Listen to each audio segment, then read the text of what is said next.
sangat berharga pasti buat sangat kamu, berharga, ya? unexpected pokoknya. Oke, berhubungan dengan organisasi tadi, PPI Sudan. PPI Sudan. Ketika kamu enggak gini, menurut aku ya, karena aku udah tahu kisah kamu. Ketika kamu menjadi mahasiswi di PTD ini kan kamu alhamdulillah diberikan amanat menjadi sekretaris senat periode 2019-2020. Emang iya ya? Iya. Udah lama. Ya, udah lama ya kan, kita Iya. sudah tua. Iya, sekretaris. Ya, jadi kalau menurut aku pribadi, berkaca dari masa lalu Kanisa sebelum masuk sini, dengan pengalaman berharga di PPPI itu pasti membawa apa ya? Itu merupakan bekal itu ngasih bekal banget buat bisa diceritain nggak sih Kak? Kayak awal itu gimana, terus apa ya, kisah-kisah pengalaman inspirasi motivasi kamu PPI selama di sana, biar teman-teman semua tuh tahu. Oh ya, jadi PPI Sudan itu kan organisasi terbesar mahasiswa Indonesia di Sudan ya. Di bawah itu banyak sekali organisasi kekeluargaan seperti organisasi mahasiswa per pulau, per kota, bahkan per alma mater lulusan pondok itu juga ada. Nah, itu PPI itu yang paling tinggi di atas itu semua. Cara kita masuk PPI juga itu nggak sembarangan ya. Jadi kita nggak bisa ngajuin diri, tapi direkrut. Wow, jadi itu kan guys, Masya Allah banget. Jadi biasanya orang-orang departemen pendidikan nih yang sama bagian penalaran yang tugasnya kayak cari-cari tahu mahasiswi mana yang kira-kira punya potensi buat gabung ke PPI. Nah, mau aku potong dikit, berarti senior kamu istilahnya? Senior yang sedang menjabat di PPI gitu. Jadi waktu itu padahal aku belum mencapai nilai mumtaz ya, masih di bawahnya ya, jajidan. Cuman mungkin mereka ngelihatnya aku nih aktif gitu, mudah belajar. Jadi aku ikutan lah ke rekrut gitu. Qadarullah lah, ikutan ke rekrut. Terus seleksinya nggak ada sih, cuman lebih ke nyaman atau enggak kita di situ, bisa ngikutin enggak gitu, bisa enggak ngikutin program-program kerja yang udah dibuat sama orang yang sedang menjabat di PPI gitu. Alhamdulillah bisa, dan maju terus ya, akhirnya jebol di Departemen Pendidikan. Nah, di Departemen Pendidikan inilah yang akhirnya aku kerasa kayak masa-masa organisasi itu menyita banyak waktu aku di kuliah. Jadi aku hampir kesulitan ngatur waktu, kapan aku harus ngerjain tugas-tugas akademik, kapan aku harus ngerjain tugas-tugas organisasi. Makanya aku sempat ngedrop sakit, pokoknya ya ada gitu. Sakit gara-gara ya itu, pagi sampai sore akademik, kuliah, terus malam sampai bahkan kayak nggak tidur, itu sibuk di organisasi gitu. Nah, itu selama perjalanan organisasi itu, selama nggak tidur itu tuh ngasih banget banyak pelajaran yang aku bawa sampai akhirnya aku dikasih amanat baru di PTDI ini. Kebetulan saat itu aku dapat amanat jadi sekretaris ya. Jadi hal-hal yang aku dapat dari organisasi aku ikutin di Sudan dulu, aku usahakan untuk diterapkan di masa kepengurusan aku, khususnya ya karena aku sekretaris, berarti aku di situ tuh punya akses lebih dekat ke ketua BEM untuk memberikan pendapat, memberikan saran dan sebagainya. Jadi apa yang aku lakukan di sekretariatan Senat STAI PTDII saat itu adalah apa yang aku dapat ketika belajar di PPPI gitu. Oke, Masya Allah. Ini aku fun fact aja ya guys. Jadi selama kita organisasi dulu, flashback dikit, bisa dibilang Kanisa salah satu yang ngebimbing aku bagaimana cara berorganisasi dengan baik, karena aku pribadi bukan tipe orang yang suka berorganisasi. Sita bendaharanya ya, BTW. Nah iya, aku bendahara. Jadi selama organisasi itu bisa dibilang she is my lecturer, partner, my partner, my tutor iya, ya. Jadi karena pengalamannya lebih dari aku, jam terbangnya jauh lebih aku, jadi aku banyak banget belajar dari Anissa. Jazakallah khair. Walaki khair. Oke. Bisa nggak Kak kasih tahu satu aja? Tadi kan udah sih sebenarnya, cuman aku pengen tahu hal lainnya. Apa? Yang paling berkesan, yang memorable banget buat kamu selama menjabat jadi bidang apa tadi, pendidikan ya? Departemen Pendidikan. Mungkin dari secara kegiatan atau event apa gitu yang pernah kamu ikutin? Event ya, kalau kegiatan ya sama aja ya, sama event ya, event. Ya maksudnya Jadi, aku event besar gitu yang internasional. event terbesar yang pernah dibuat oleh Departemen Pendidikan, sebenarnya bukan Departemen Pendidikan sih, lebih ke PPI Sudan ya. Cuma kan Departemen Pendidikan juga berperan penting di dalamnya. Itu ada, kita ngadain setiap tahun namanya Lailatul Thaqafi. Isinya itu sifatnya internasional. Jadi seluruh mahasiswa yang kuliah di IUA itu boleh ikut di acara itu. Lailatul Thaqafi itu artinya malam kebudayaan ya. Jadi isinya mungkin kalau bahasa Indonesia kayak pentas seni kali ya, pentas seni, pensi. Isinya itu seluruh mahasiswa dari berbagai negara itu diperlombakan untuk memberikan penampilan yang berhubungan dengan budaya negaranya. Jadi event lomba internasional. Dan waktu itu aku ingat ya, ikutan juga tuh maju nasyid, cuman nasyidnya bahasa Indonesia kan, nyanyi lagu senada. Apa ya dulu, pokoknya aku ingatnya senada doang. Aku kebagian tuh high note. Gak nyampe ya. Emang part apa yang kamu dapat? Gak nyampe, tapi aku ngeles mic-nya mati. Serius? Iya, tapi ya udahlah itu mah blurb ya. Masya Allah. Tapi gara-gara entah kenapa lah, pokoknya kita setiap kali ada event Lailatul Thaqafi, Indonesia selalu dapat juara di bagian tari saman. Jadi tari saman di sana tuh terkenal banget terkenal. Jadi kalau orang Indonesia maju pasti udah yang dinanti-nantikan tuh tari samannya. Dan selalu menang ya? Dan selalu menang. Masya Allah. Jurinya kan dari berbagai macam daerah juga, dari kedutaan besar. Misalnya ada Maroko, kedutaan besar kita ambil satu gitu, dari pokoknya jurinya itu kita usahakan yang tidak condong ke salah satu negara gitu deh. Jadi meskipun Indonesia yang ngadain gitu, PPI yang ngadain, tetap sportif gitu. Ya sih, aku juga salah satu penggemar berat tari saman. Tari saman ya. Karena itu keren emang banget. apa ya? Ikonik. Udah gitu apa ya, seperti ya ikon Islam juga kan. Karena salah satunya tarian yang bernilaikan Islam, bernafaskan Islam dari sholawatnya, terus diiringi sholawat kan. Dendangannya itu Islam. Betul, udah gitu pakaiannya juga buat yang muslimah hijab tertutup. Jadi wah Masya Allah banget. So proud pasti ya. Banget. Oke, jadi itu event terbesar yang Kanisa pegang ya Kak, bisa bilang. Berarti di event itu otomatis kayak panitia-panitianya juga semuanya dari PPPI dong? Semuanya, karena itu ada dari negara lain? Nggak ada, karena itu acara kita gitu, acara punya kita, acara tahunan. Oh tahunan, jadi itu diselenggarakan setiap? Seingat aku ya, setiap tanggal 17 Agustus malamnya. Jadi paginya habis lomba-lomba 17-an sama di Indonesia, di Sudan juga kalau 17-an ya lomba-lomba. Ada panjat pinang, ada makan kerupuk tuh sama. Jadi kita benar-benar pengen, kan kita orang rantau gitu ya. Kita pengen membawa aura kampung kita gitu loh. Jadi sama aja di sana lomba-lomba. Biasanya malamnya baru itu event internasional. Berarti kalau kata kita mah 17-an gitu ya, event 17-an. Tapi berskala internasional. Oh gitu guys, Masya Allah ya. Iya. Makanya aku baru tahu sih, karena dia bercerita di sini nih. Oh ya, baru ya? Baru. Iya begitu. Oke. Sekarang kalau kamu pengen lihat penampilan Lailatul Thaqafi juga banyak banget sih di YouTube PPI ya. Itu zaman aku belum direkam ya, belum booming YouTube. Sekarang udah banyak sepertinya. Boleh cari kalau penasaran. Insya Allah. Nama YouTube channelnya apa Kak? PPPI Sudan. PPPI Sudan. IG-nya juga PPPI Sudan. Jadi promosi nih. Gak apa-apa ya, teman-teman kan barangkali mungkin ada yang kepo. Nanti jadi minat ke Sudan ya, boleh. Iya benar kan. Oh iya, ada nggak sih Kak momen misalkan kayak pertukaran pelajari gitu antara PPI Sudan dengan PPI mahasiswa dari negara lain? PPI Mesir misalnya. Jadi di seluruh dunia ada PPI. Nggak harus negara yang Islami. Pokoknya seluruh dunia yang ada orang Indonesianya biasanya ada PPI. Nah, dari PPI Sudan dan PPI yang lain itu mereka mengerucut jadi PPI dunia. Jadi ada PPI dunia. Terakhir kalau nggak salah ya, saya ingat aku lihat di IG PPI Sudan tuh mereka ketemuan di Beijing. Jadi mereka mah nentuin gitu, pengen ketemu di mana nih, bahas apa gitu.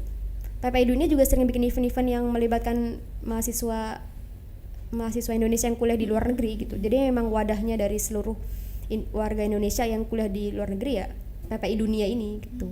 Namanya PPI Dunia. PPI gitu? Dunia. Oh, Memang Persatuan PPI Dunia. Pelajar Indonesia Dunia. Sedunia gitu. Wah, Masya Allah. Berarti dari seluruh benua pasti ya? Seluruh titik benua ada seluruh titik. Kira-kira benua. ada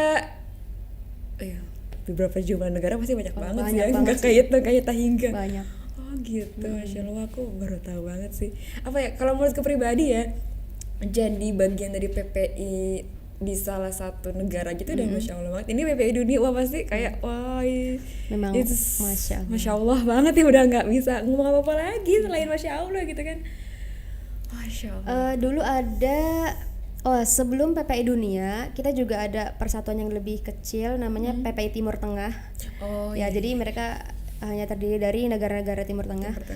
Timur Tengah itu sering yang aku pernah ikut ya, cerita ya tak. Aku pernah ikut lomba nulis kisah inspiratif yang diadain sama PPI Timur Tengah. Jurinya semua penulis Indonesia kayak Helvitiana Rosa, Asma Nadia, terus aku menangis. Ya gitu. Terus.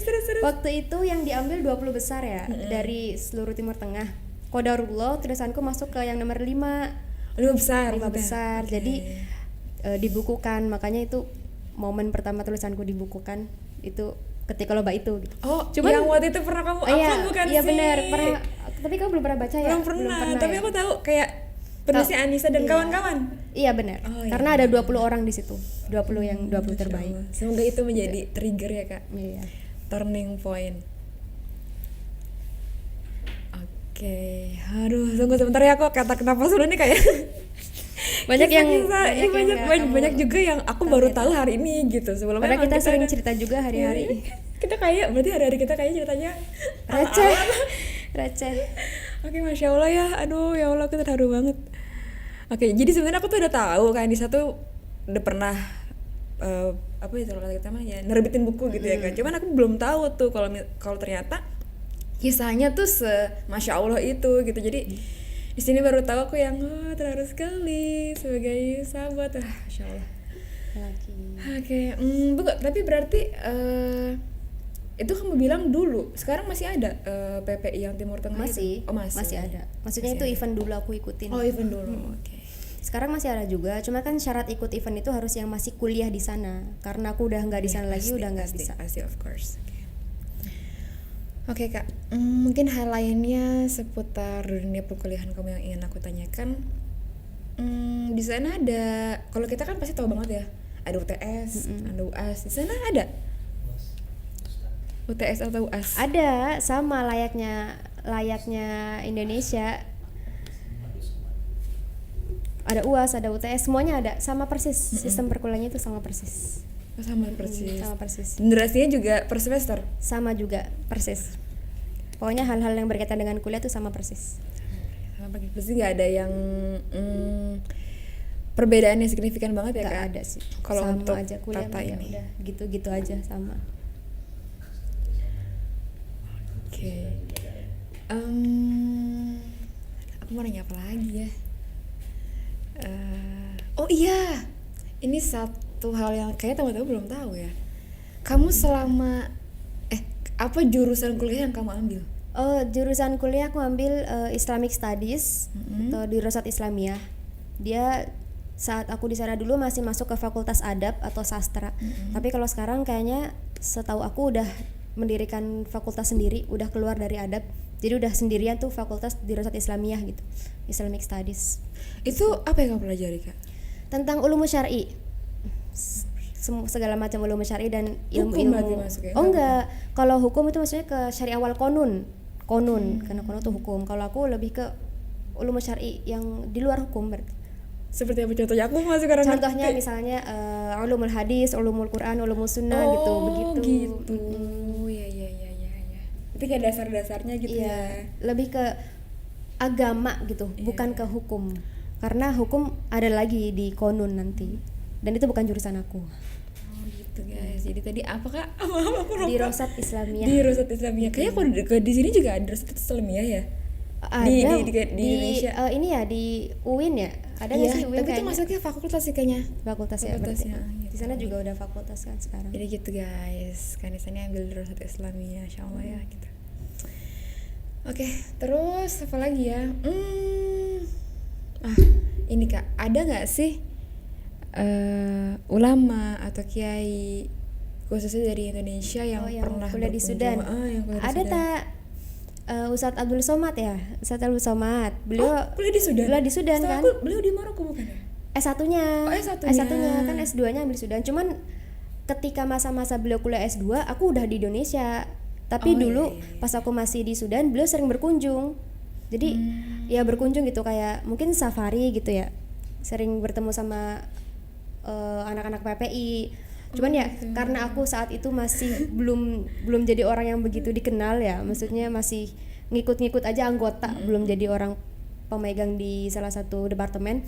Ya aku hanya melihat dari kejauhan gitu, oh ada Ustadz Abdul Somad lagi datang gitu. Terus kita pasti ngadain event kan kayak kajian bareng, motivasi, terus ngumpul, dikasih nasihat sama beliau tuh sering. Karena beliau emang sering bolak-balik ke Sudan. Cuman ketika saat itu beliau belum mulai perkuliahan. Beliau justru mulai perkuliahan S2 itu pas aku udah di Indonesia gitu. Gitu. Jadi beliau sangat akrab dengan kami mahasiswa Indonesia di Sudan. Gitu. Gitu guys, berarti. Mungkin ada yang lain lagi, cuman aku hanya tahu beliau sih. Karena mungkin kamu pernah ketemu, berarti kamu pernah ketemu langsung. Pernah ketemu langsung, cuman ya nggak sapa-sapaan Iya, gimana tapi cuma pasti ya tahu gitu, lihat sosok beliau, masya Allah gitu. Gitu guys. Gitu Jadi doang. As juga merupakan mahasiswa Sudan. S2 ya. S2. Iya, S2. Karena aku S2 tahunya apa S3 S1. ya? Pokoknya Beliau S di banyak lah. Nggak S1 yang jelas Tapi ya. S3 paling banyak ya. Karena S1-nya mungkin pasti di Maroko Iya, ya. Karena aku tahu banget beliau di Maroko gitu. Oke, gitu guys. Apa lagi ya?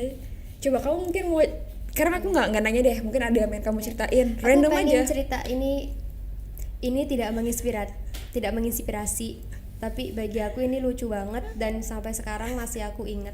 What is Kalau ada that? yang pengen tahu kisahnya, aku tulis juga di caption IG aku ya. Cari aja yang udah tenggelam banyak sih ini tentang Sudan. Jadi ini waktu itu aku belum bisa banget bahasa Arab versi Sudan. Jadi di sana makanya Amiyah ya, Arab Amiyah. Kita belajar bahasa Arab, cuma kan bahasa Arabnya fusha ya, lebih yang formal. Di sana kita pengen berkunjung ke perpustakaan. Tapi karena nggak ngerti bahasanya, bahasa Amiyah, kita cari-cari orang yang kira-kira bisa bantu kita. Dengan bahasa Arab yang seadanya, kita panggil tuh ada om Sudan ya. Pokoknya kita dengan bahasa terbata-bata minta tolong cariin buku ini gitu. Terus kata amunya gini, orang Indonesia ya? Pakai bahasa Indonesia? Orang Indonesia? Loh iya amu gitu. Tenang aja, saya memang orang Somal, beliau orang Somal, tapi saya ngerti bahasa Indonesia. Akhirnya kita diajak keliling pakai bahasa Indonesia. Jadi akhirnya beliau beliin madhol buat kita juga, bayarin, terus beliau ngajak kita keliling di perpustakaan itu pakai bahasa Indonesia. Kita masih bingung, ya Allah kita kenapa dari tadi bingung banget kayak orang lelung, ternyata beliau bisa bahasa Indonesia. Namanya Om Bedur, jadi sampai sekarang aku masih ingat jasa beliau. Itu sih Itu yang benar-benar memorable buat kamu. memorable banget. Oke. Nah ini mungkin terakhir ya Kak. Ya. Apa sih motivasi yang bisa kamu sampaikan ke teman-teman semua di sana yang mungkin ingin punya pengalaman sama kayak kamu kuliah di luar negeri? Bisa sampaikan. Terakhir ya buat teman-temanku semuanya, mungkin adik-adik tingkat yang sekarang mau kuliah, mungkin ada niat ke Sudan atau nggak harus Sudan ya, ke luar negeri. Mungkin pesan aja kali ya, Tak? Pesan ya, boleh. Pesan aku, selain kalian memang harus mempersiapkan segala hal yang berkaitan dengan akademik, satu hal yang paling penting kalian juga harus mempersiapkan mental dan fisik kalian. Terkadang ada yang mentalnya emang seneng banget di sana, kuat, tapi fisiknya nggak mendukung, dan itu harus kalian jaga dari ketika kalian masih di Indonesia. Pokoknya siapapun yang ingin pergi kemanapun kuliah ya, khususnya kuliah di luar negeri, jaga kesehatan, jaga makan, biar di sananya kamu bisa menikmati segala macam kegiatan kamu, baik di akademik maupun organisasi. Jadi meskipun kalian pusing secara psikis, kalian tetap sehat secara fisik di sana nanti. Gitu aja sih, pokoknya harus jaga kesehatan. Jadi itu ya guys, pentingnya keseimbangan kesehatan antara fisik dan, Dan mental. mental, ya. Oke, masya Allah. Oke, mungkin sampai sini saja obrol-obrol kita, obrol-obrol receh, obrol-obrol yang ala-ala gini. Mohon maaf atas segala kekurangannya. Ya, karena aku harap kekurangan- ada 1-2 dari kisah-kisah aku yang bikin Amin. teman-teman jadi terinspirasi, bikin teman-teman punya motivasi untuk Insya Allah. study abroad. Amin, insya Allah ya, insya Allah. Oke, kalau gitu kita tutup podcast kita pada kesempatan kali ini. Sekali lagi saya sebagai pembawa acara mohon maaf atas segala kekurangan yang terjadi selama podcast berlangsung, karena kita berdua hanyalah manusia biasa.